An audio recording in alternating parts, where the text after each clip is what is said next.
Hello developers and welcome back. In this section, we're going to learn about coroutines in Kotlin. Coroutines are a powerful feature for asynchronous programming that allow you to write asynchronous code sequentially, making asynchronous operations easier to read, write, and maintain. They provide a way to perform long-running tasks efficiently without blocking threads, making better use of system resources. Let's start with the introduction to coroutines. The term asynchronous refers to something that happens independently of another process and not necessarily in the same order. For example, if you have an application that performs an asynchronous task, that task can be performed while the application continues to run and do other things. This is useful when you want to avoid blocking the user interface UI thread while performing a task that may take a long time, such as downloading data from the internet.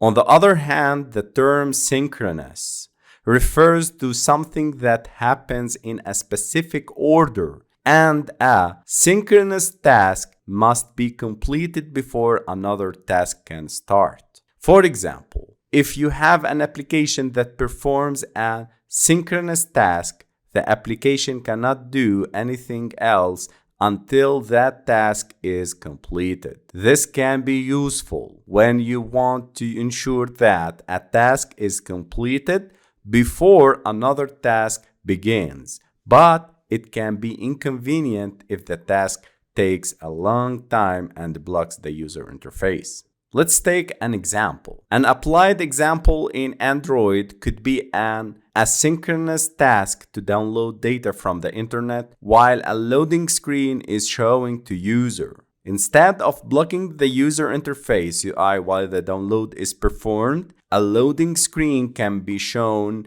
and the download can be performed asynchronously in the background. This way, users can continue interacting with the application while the download is performed, and the user interface UI can be updated once the download is completed. An example of a synchronous task in an Android application could be reading an internal storage file and processing the data contained in it. In this case, it's important to ensure that the entire file is read and processed before performing any other task. So, a synchronous task must be used. Asynchronous programming is very important for modern applications.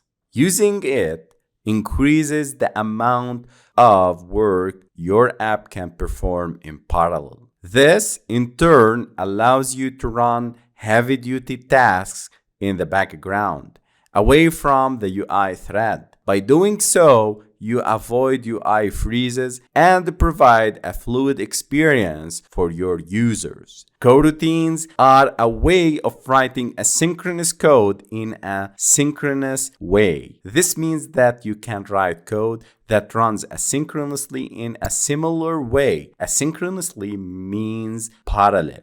So, runs asynchronously, parallel in a similar way to how you would write synchronous code, but without having to deal with nested callbacks and without blocking the user interface UI thread. This makes it easier to write applications that perform asynchronous tasks in a clearer and more readable way. The Android ecosystem has several mechanisms developers can choose from when it comes to asynchronous programming, like intent service, handlers, executors, RxJava, but it's difficult to pick the most appropriate one to use. Some mechanisms have a steep learning curve. Others require a ton of boilerplate code to implement and aren't that concise or intuitive to use. Asynchronous programming is complex enough on its own. So developers naturally look for the simplest solution to help reduce the complexity. Meet Kotlin coroutines. Coroutines are a useful tool